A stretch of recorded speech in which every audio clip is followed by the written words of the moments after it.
are able to hear me and you all are able to see the screen which is shared, right?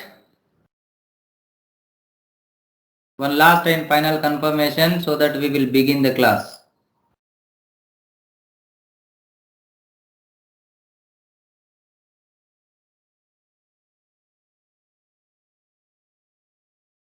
Okay.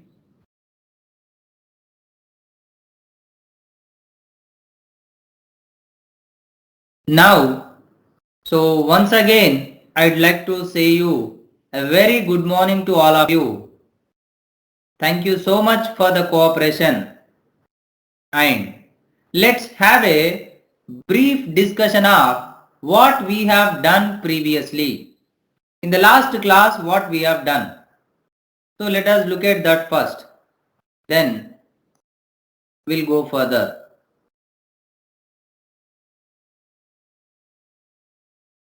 So here, the very first thing, when you consider electrostatics, we started studying electrostatics. Then the first question, what we studied last class? How much we understood? Let us just try to check it once. So the very first thing is, what is electrostatics? The very first question is, what is electrostatics? So what was electrostatics meaning? Electrostatics means the study of effect of electric charges when they are at rest. Static means something at rest. Now who is at rest? The electric charge is at rest, and that's why the study of effects of electric charges which are at rest, we call it as electrostatics. That is the one branch of physics where we study everything about the effects of electric charges. Now the next question, what is electric charge? So what is electric charge? So the electric charge is nothing but property of a substance or body which is responsible for the electrical effects between the bodies. When you take two bodies and they are experiencing electric effects or electrostatic effects, and who is the reason behind it? The charge. And we compared also with gravitational force, where the property of mass is responsible for gravitational attraction force. But there is one more property for the body that can exist, and that is called charge, and that is responsible for another kind of effect, that is electrostatic effect.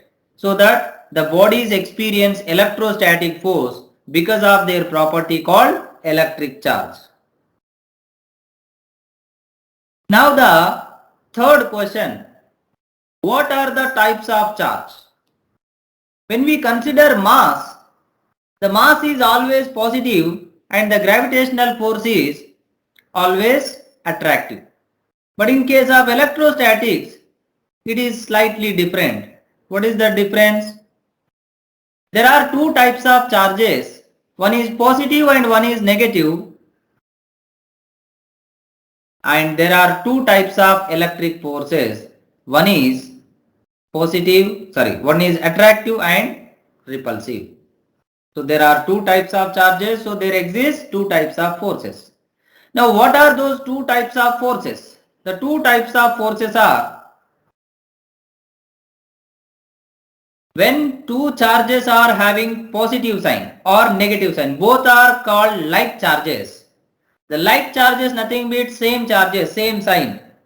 So they repel each other, and the unlike charges means one is positive, one is negative, they repulse each other. They attract each other. So like charges repel each other, unlike charges attract each other. So that is the types of forces. What forces? Electric forces. But in comparison, gravitational force always attractive in nature. Now the next question what we have understood here is, in the last class, what is meant by charging of a body? So we discussed very clearly that the charging of a body is nothing but addition or removal of electrons. When you consider any substance or body, it is neutral, means it will have zero charge, net charge. So number of positive charges, number of negative charges always equal inside the substance, inside the body. That is number of protons equal to number of electrons. Where proton is always positively charged body, electron is always negatively charged body. So that the total charge of the body is zero always. But here the question is,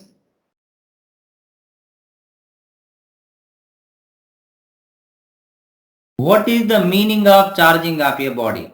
How can we make the body charged? So only by adding or removing electrons from the body we can make it charged.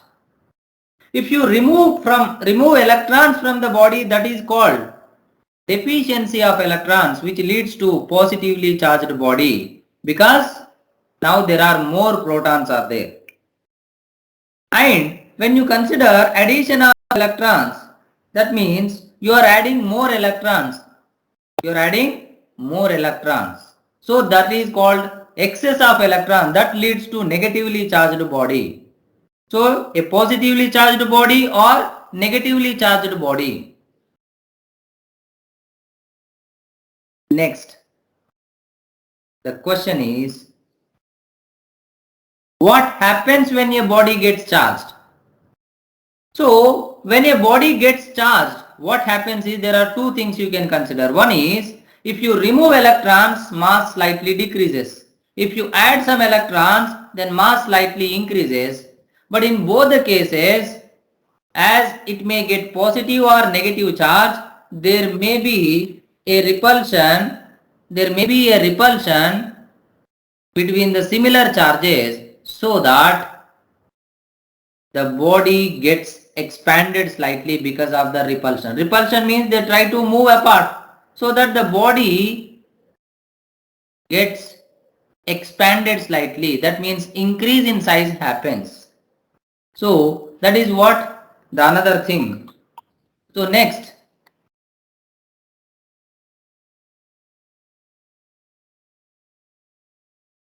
question is, what is the base value of charge? What is the base value of charge? So the base value of charge means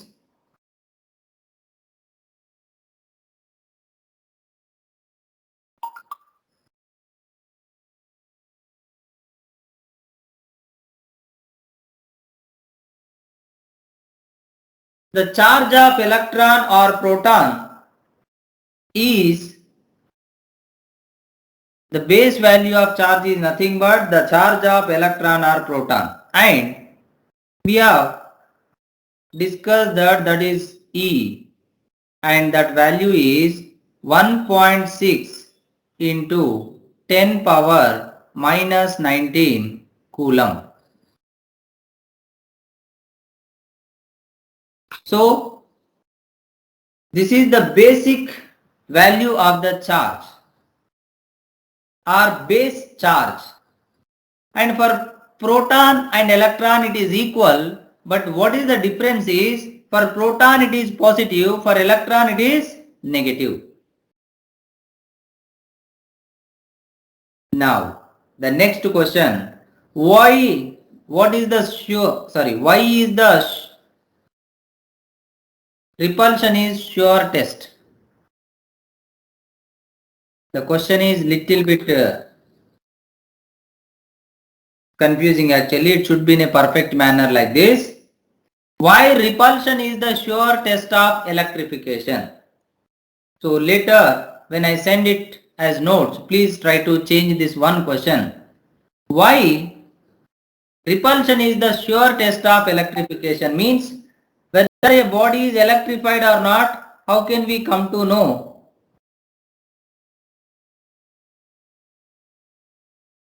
Is only through repulsion. Why? Because when you consider attraction,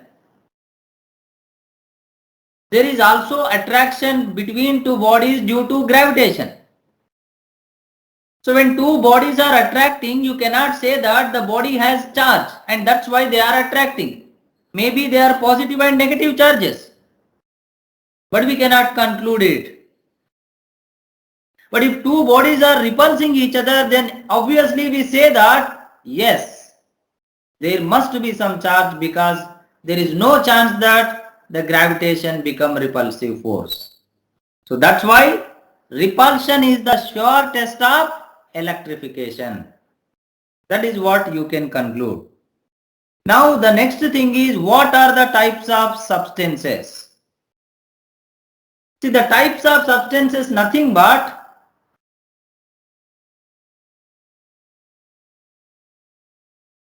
conductors and insulators. Means majorly in this chapter we divide the existing whole substances into two categories. One is conductor and another one is insulator. So there are two types of substances, that is conductor and insulator. Now what is conductor and insulator? What is the definition? What is the example? What is conductor? Something which can conduct electricity. Our human body is a best example for conductor. If you want, you can check how. Just put your finger in the plug key, but don't do it. I'm just joking, so please don't take it serious. Then what happens?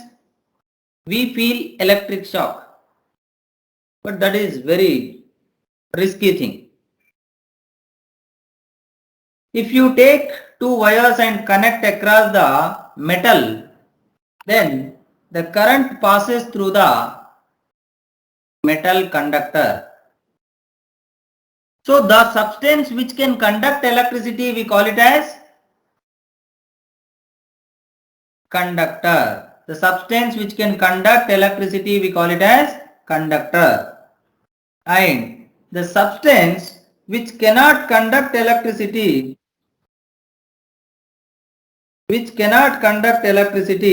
we call it as insulator. So what are the examples of insulators? Wood, glass, plastic. These are the examples. If you connect two wires to two ends of a wood, then there is no passage of electricity through it. So that is the definition of conductor and insulator. And you can take lot of examples for conductors and insulators. Now we are telling charge because everything is related to here charge. As I said in the previous class, which we haven't seen and there is no guarantee that we are going to see it. Charge, which we denote with what I said, capital Q or small q, which we denote with capital Q or small q. Now, what is the unit of charge? The unit of charge is Coulomb. So, Coulomb is a scientist name. Coulomb is a scientist name who actually gave formula for the electrostatic force. That's why after his name they put it as Coulomb. That is SI unit. And here in this chapter you will get the numericals like in terms of micro Coulomb. So micro means what? 10 power minus 6. or sometimes they may give nano also. So nano coulomb. Nano means what? 10 power minus 9 coulomb. Very rarely they will give pico coulomb. Pico coulomb means 10 power minus 12 coulomb. So the CGS unit here I have mentioned it as stat coulomb, where the relation is 1 coulomb equal to 3 into 10 power 9 stat coulomb. Stat coulomb is nothing but CGS unit. But in every question we mention in terms of coulomb only. They will not give in any question in terms of stat coulomb. 99.99999%. But still we should know everything. That's why I have given the relation. So just try to remember it. Now the next thing is properties of electric charge. So let us just try to understand.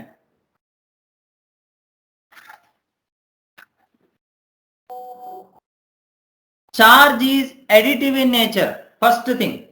Of course, like charges repel each other, unlike charges attract each other, all those things are there. Apart from that, these are the three things you have to remember, like properties of charge. So based on which the questions can come in board examinations. Like they can ask for 1 mark or 2 mark or 3 mark. Like what is the meaning of additive? Charge is additive. What is the meaning of charge is quantized? So charge is additive. Charge is quantized. Charge is conserved. The first one, charge is additive in nature, means if you consider a system of many charges, the total net charge is sum of all the charges. Positive means you have to add, negative means you have to subtract, just like numbers. No difference. That is called the additivity of charge. Now, next thing, charge is quantized. Quantization. You need to understand this word, that quantization of any quantity means, I hope you have studied Bohr atomic model in chemistry, where according to Bohr, the angular momentum of nth orbit electron is n times h by 2 pi. That means the angular momentum of any electron is some integer n, maybe 1, 2, 3, 4 times some fixed value called base value h by 2 pi. So then we call it as quantized. Any quantity you can express always in terms of integer times one constant. Here what is the constant? E is the constant. So the charge always exists in terms of plus or minus Ne always.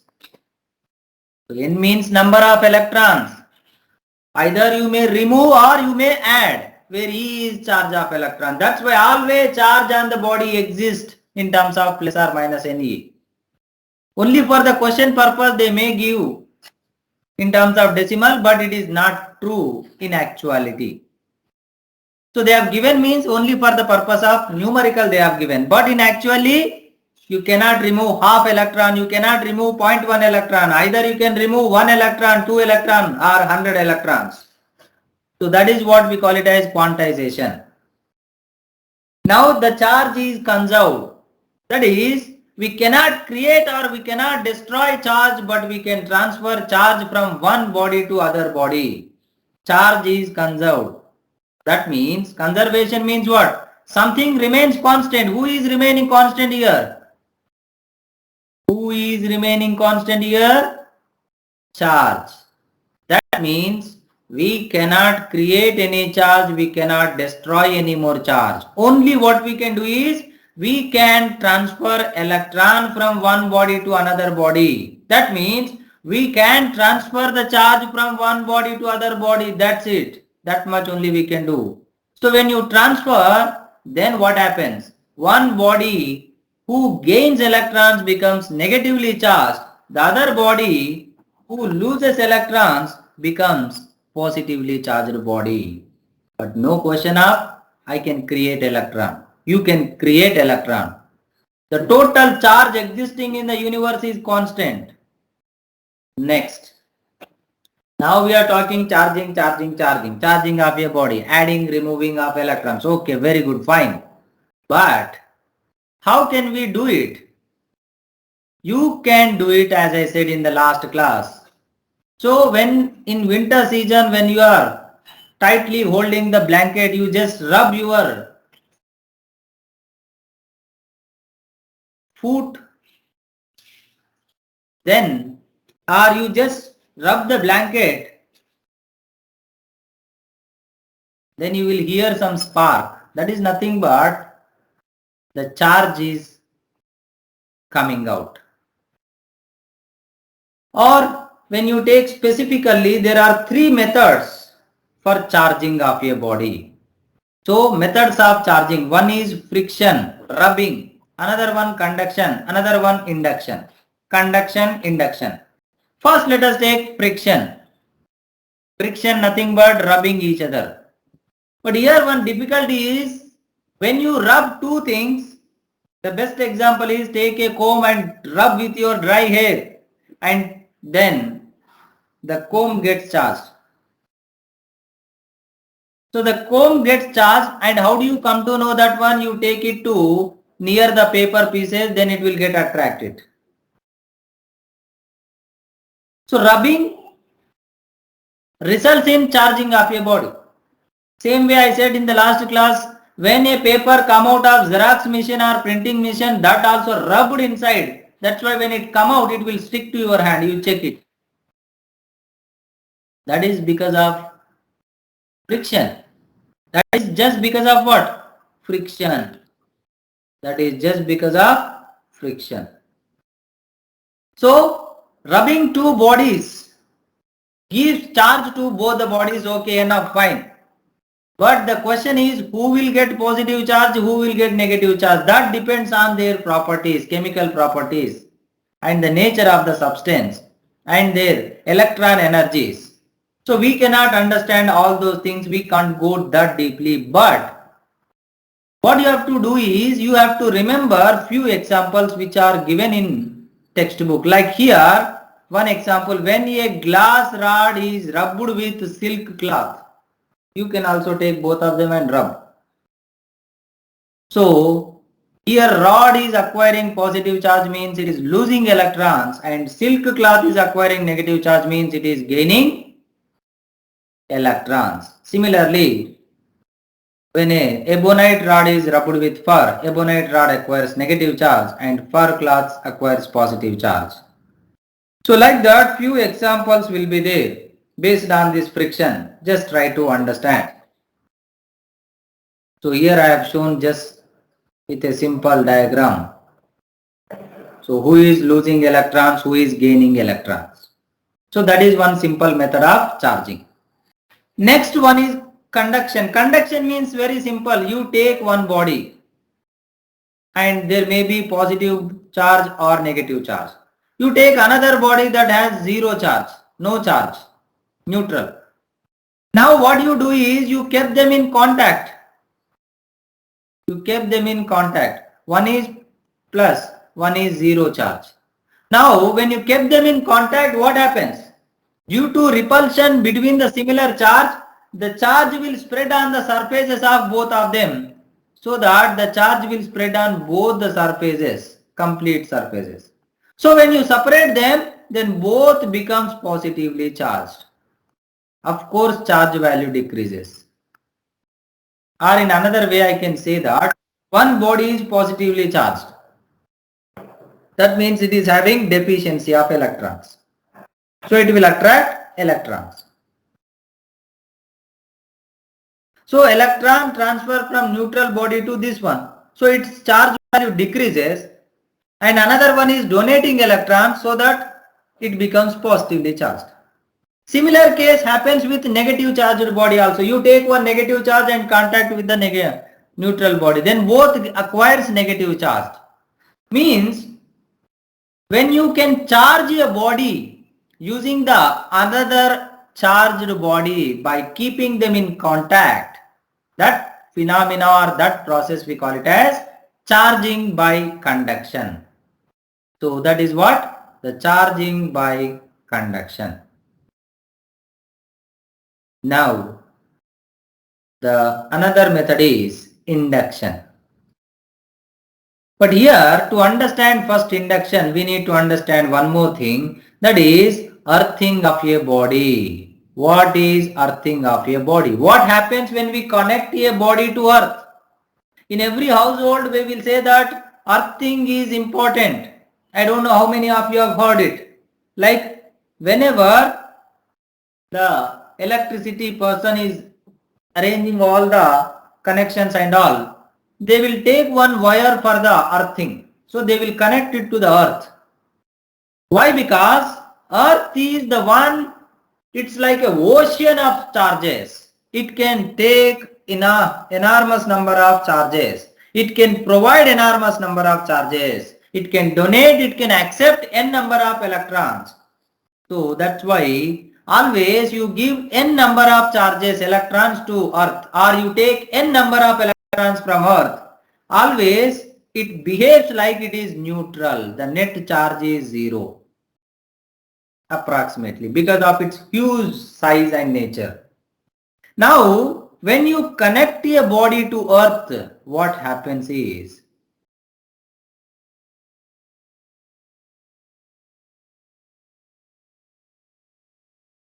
see, when you connect a body to earth, so now you connect the body to earth. This is the symbol for connecting to earth. Now, when you connect a body, what is the nature of earth is, suppose if it is positive, then what happens? If it is negatively charged, what happens? So here what happens is, if it is positively charged body means lack of deficiency of electrons, so that electrons moves to the body. From the earth, electrons move to the body, so that the transfer of electrons takes place from earth to body, so that the body becomes neutral. Now when you connect to negative body, then the electrons move to earth, because negative means excess of electrons, so that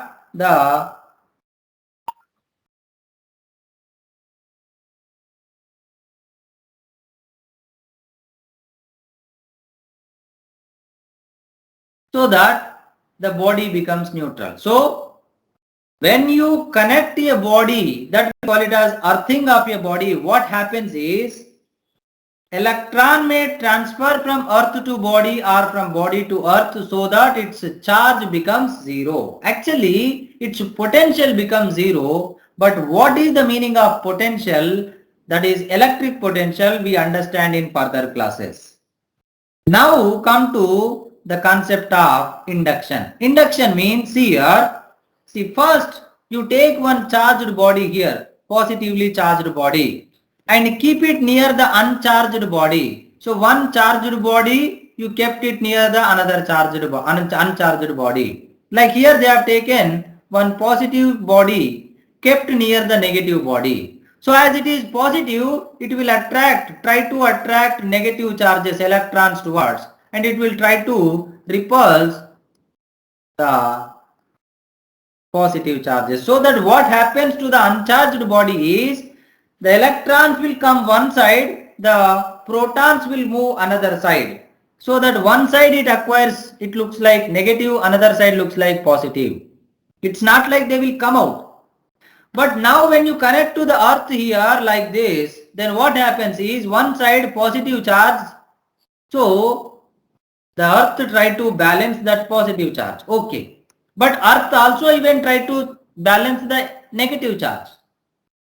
Balancing negative charge means what? Electrons should flow to the earth. But that is not possible, because here the positive charge is near to them. So this is tightly binding them with the electrostatic attraction force, so that those electrons cannot get neutralized because of this attraction force, strong attraction force. That's why only positive charge gets neutralizes. Now you disconnect the body from the earth, then what charge remains on it? Only negative. That is nothing but few electrons transferred from earth to body. That only is appearing as negative charge on the body. So here we are not touching them. We are not touching them. We are just keeping closer to each other. That's why this we call it as induction. Just like a indirect process. That's why we call it as induction. Now, so this is the three methods of charging. Charging by friction, charging by conduction, and charging by induction.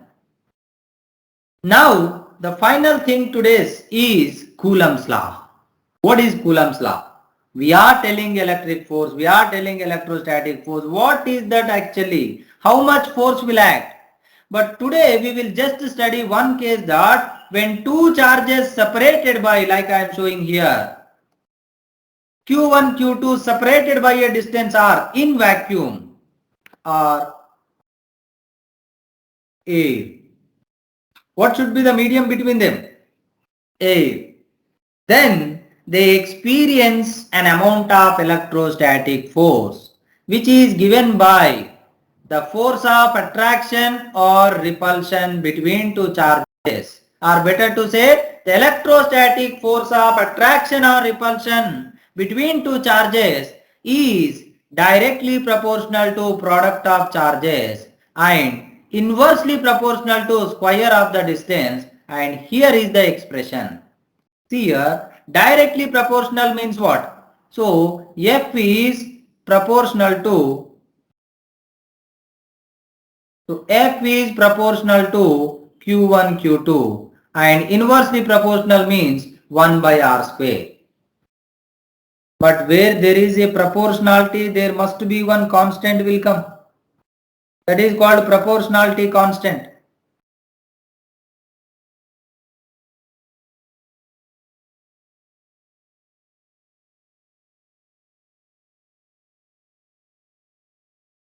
Okay. So here also one proportionality constant will come, and that here we represented with K. So where K is given by 1 by 4 pi epsilon naught, whose value is this one? See, 9 into 10 power 9. And what is the unit will become? K means, see here if you write the equation for K, so K equal to what it will become? F R square by Q1 Q2. So F means force, the unit is Newton. R means distance, so meter square, and charge means coulomb, coulomb, coulomb, coulomb, coulomb square. So Newton meter square per coulomb square, where K value actually it is equal to 1 by 4 by epsilon naught. So what is epsilon naught? Epsilon naught is called permittivity of free space. Means what? So when two charges you consider, between them some medium is there. So every medium has some nature that it can allow the electrostatic force up to some range. So it restricts the value up to some range.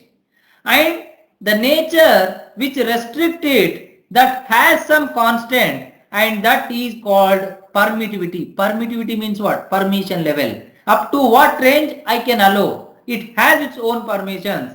Depending on that we have calculated. So in air or vacuum, that permittivity is epsilon naught, whose value is 8.85 into 10 power minus 12 coulomb square per Newton meter square. So here why we take it 1 by 4 pi epsilon naught value as 9 into 10 power 9, because in problem solving if you keep on applying epsilon naught value every time, then it becomes difficult for calculation. That's why 1 by 4 pi epsilon naught we calculated approximately, and if you remember it, then solving numericals becomes easier. Because in every equation, almost all every equation in the entire electrostatics, 90% of the relations include 1 by 4 pi epsilon naught. That is the reason why we have taken in this manner. That is what the electrostatic force between two charges. Now, here, okay, whatever it is, like this is an electrostatic force. But what is the nature of this electrostatic force? We need to understand and we need to remember. So that is what points to be remembered regarding electrostatic force. It is a conservative force, the very first thing. What is the meaning of conservative force? Conservative force means you have studied in work energy theorem. A force, conservative force means a force whose work done is independent of,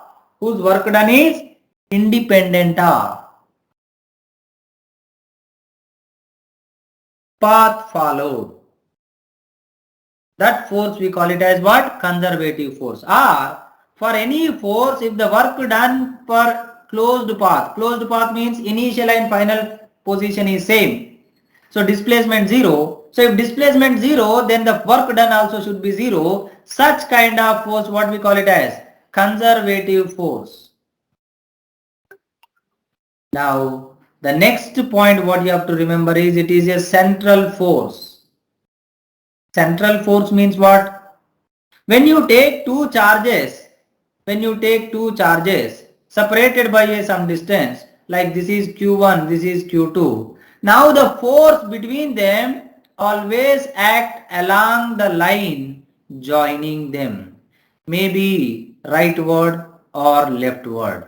So Q1 may experience force either this side or this side. Q2 also may experience force either right side or left side.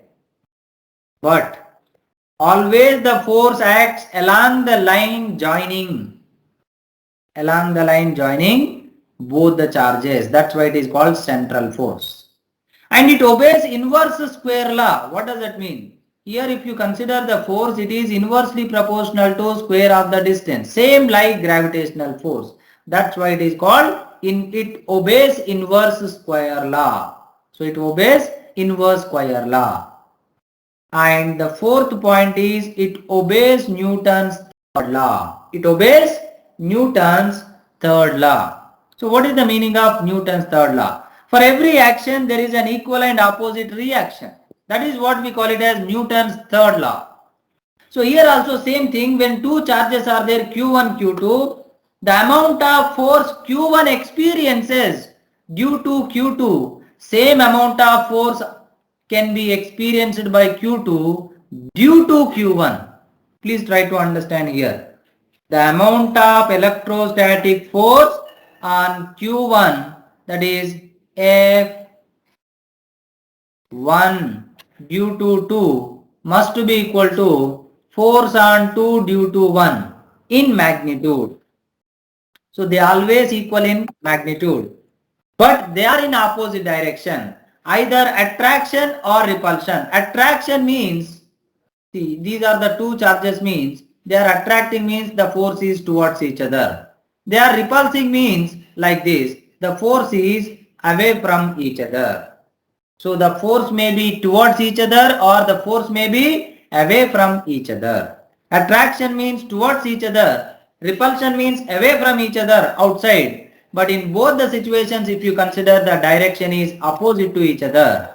So that's why both forces are in equal magnitude and opposite direction, and they act on two different bodies and they never cancel each other. That's why it obeys Newton's third law. And it is valid only in the case of point charges. So what is point charge? Because we always say, or we many times in many questions we say point charge, point charge, point charge. What is the meaning of point charge is, see, point charge doesn't mean that one point. That is the first thing you need to understand. This is also point charge, this is also point charge, this is also point charge. Point charge depends on the distance of the point. So the distance of the point from the body, if it is very larger, then the size of the body is very smaller compared to distance, then we say that the body is point charge, or then we consider it as point charge. It's not like this much size is called point charge, that much size is called point charge. When you take 1 centimeter radius and the distance is 10 meter, obviously it is smaller. But when you take size 1 centimeter and distance 3 centimeter, then it will not be a positive charge, point charge. So the deciding factor of whether it is point charge or not depends on what? It depends on distance of the point from the body. So if the distance is greater compared to the size, that is what I have written. Charged body whose size is very smaller compared to the distance, we call them as point charges. And here one more thing, the expression changes as medium changes. What does that mean? The meaning is, as I said, here the constant is 1 by 4 pi epsilon naught in case of air medium. But when there is a medium, glass, oil, water, something else between two charges, usually we consider the case of if there is a insulator called dielectric between the two charges, what happens is the electrostatic force between the two charges changes. The electrostatic force between the two charges changes. Here, in place of epsilon naught, what will come is epsilon will come.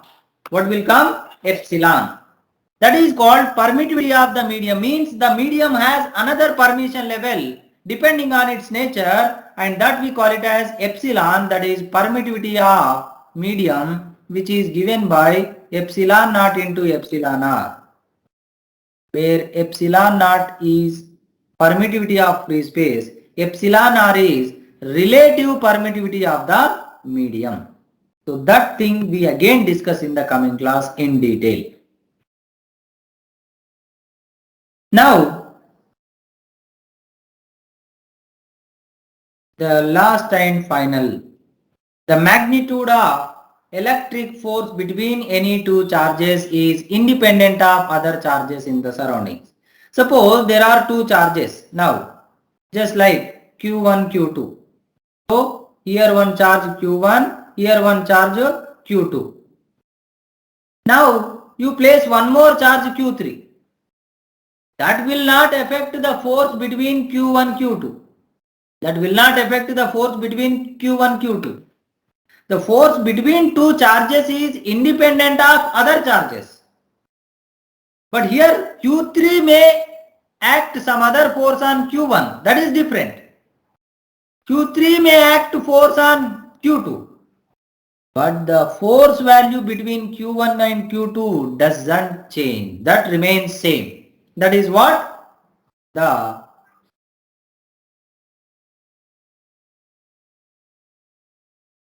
effect of presence of other charges on electrostatic force between two charges. And one more point also here you need to remember that, see, both point charges must be point charges and also they must be like rest usually. Because if they are keep on moving, then what happens? The distance keep on changes, though force keep on changes. That's why it is best suitable when they are at rest. Because if they are not at rest, when you keep them, because of repulsion, they may move away. So R changes, force changes. If they are opposite charges, they may attract, then R decreases, then force also may change. That's why you need to understand that point. You need to specify that point. So these are the points you must remember regarding the electrostatic force. Now one question. What is the magnitude of electric force between electron and proton separated by 1.6 centimeter in free space? So, what is the magnitude of electric force between proton and electron? Means F equal to, what is the formula? K Q1 Q2 by R square. So based on this, the simple questions can come where K value is 9 into 10 power 9. Okay, fine. Q1, Q2, what are the two charges? Proton and electron. Both charges are positive only. Both charges are positive only. Both charges are positive. Very good. No, sorry. One electron is negative charge, but proton is positive charge. So both are unlike charges. So unlike charges attract each other. So if they are asking nature, that is attractive force. But here electron proton means they must have same charge. I mean magnitude is same. How much is the charge value? E equal to 1.6 into 10 power minus 19 coulomb. So Q1, Q2 also given. R is 1.6 centimeter, but here you need to take care that the distance you should take it in terms of meter. So R value will become 1.6 into 10 power minus 2 meter. So centimeter means 10 power minus 2 meter. That is what you need to convert. Now, when you substitute, what is the difficult thing here for you? Calculation. 9 into 10 power 9 into 1.6 into 10 power minus 19 into 1.6 into 10 power minus 19 divided by 1.6 into 10 power minus 12 whole square. That's why take care of calculation properly. So try to practice every calculation twice so that you become perfect with the calculation. So that way you can get question one simple question. The very first kind of question in this chapter is, here I will show you, that is based on quantization. That is how many electrons are there in 1 coulomb charge. That means what is that? Q equal to Ne. So where N is number of electrons. So N will become Q by E. So Q by E. So Q is 1 coulomb, E is charge. So if you substitute, then you will get N value. The very first kind of question is based on this, and the next kind of question is based on simple, like what is the force between two charges when they are separated by some distance.